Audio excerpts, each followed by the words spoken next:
7 practical ways to get your boyfriend to pop the question, to give you an engagement ring, or pop a proposal to get married. We've looked at 1, the attitude, the mindset that you should have. And when you have a certain mindset, it is far more probable that he approach you with a marriage proposal. The second one that we want to look at is have clear borders. Having clear and direct parameters and borders in your life is a very attractive feature, and in many cases is counterproductive. Some people think that if they allow themselves to be used or to be treated one way or the other, or if they acquiesce to certain demands that other people make in their lives, then it is more likely that those people would like them.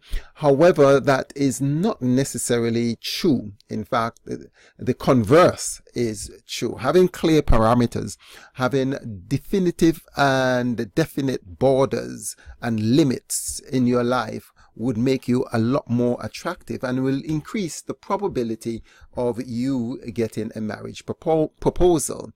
I want to say and re-emphasize here that we train people on how to treat us. And this may not be very good news for you.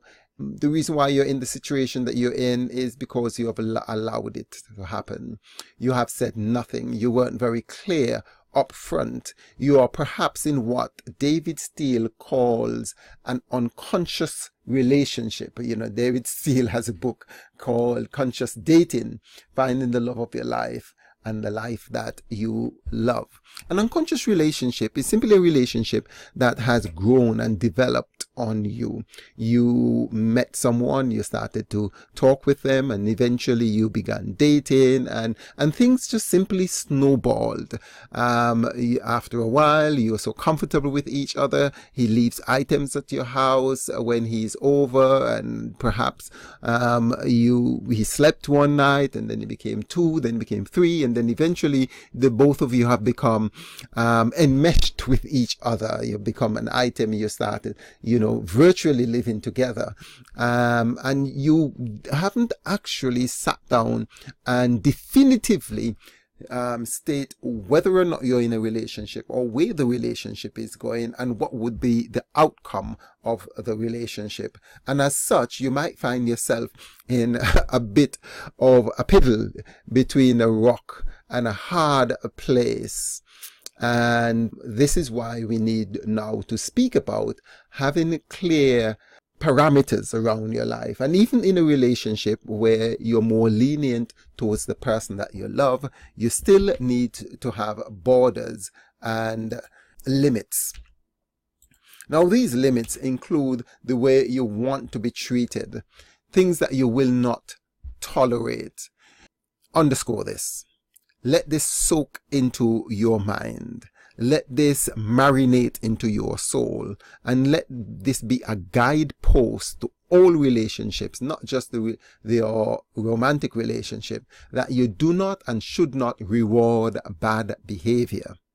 You do not, should not reward any bad behavior that people have to you or have towards you, even if you're in a relationship with them. Well, the converse is true. You reward good behavior. If they do nice things and good things, you show appreciation. You let them know that you're happy for what they did, and you reward him. Now, if he hurts you or does something that you don't like, you should say it. Obviously, sometimes people get angry, they respond in frustration, but I am saying here, no, you don't have to use any of those methods. You don't have to explode.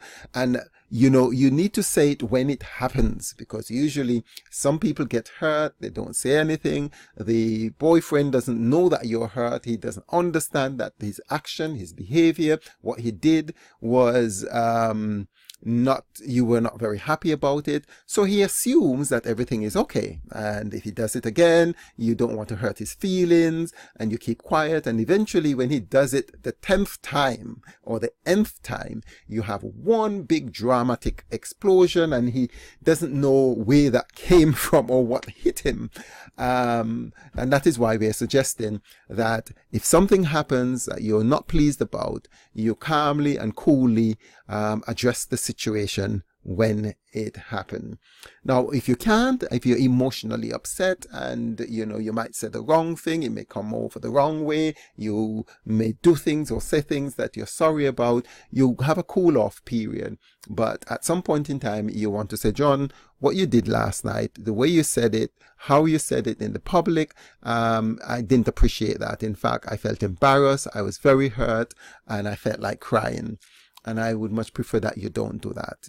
Just in the calmness of your sober mind, you just simply explain that that was not something that you appreciate. And most human beings, except they're sadistic, would understand where you're coming from. And more than likely, they would say they're sorry, they didn't know that you felt that way. And they would make an effort not to do it again. So have clear parameters. Let him know when he hurts you, and let him know that you will not tolerate being treated in any way, being shouted at, being put down, being yelled at, and specifically you will not tolerate being hit. Now, if you're starting a relationship and you want to get married, it's always good to state your intentions up front. Obviously, when you just start dating, you're not just going to pop that on the table. However, somewhere where you begin to discuss whether or not the two of you are going to be an item, you need to know, what are his intentions? Where does he see it going? How does it see it unfolding? What does he have in mind? And then you can also share what you expect during that time. If that didn't happen, now you are at a situation where you're expecting more than he probably has in mind and you've already committed to each other. Well, there are things that you can do, and this is why we are discussing that. One very good book that I've come across, and I would highly recommend it, I'll put it in the resources section, is a book by a lady called Cheryl Argoff. She has written a book, Why Men Love Bitches, From Doormat to Dream Girl, a woman's guide to holding her own in a relationship. I think it's an unfortunate title because nobody wants to be a bitch. However, the principles that she deals with in that book are quite relevant to what we are discussing. Normally, when a woman is clear about what she wants, when she has borders and parameters, men tend to respect her more, love her more, and acquiesce to her more, and even want to marry her. So your chances of getting a proposal actually shoots up. The probability is greater when you're very clear about what you will and will not tolerate.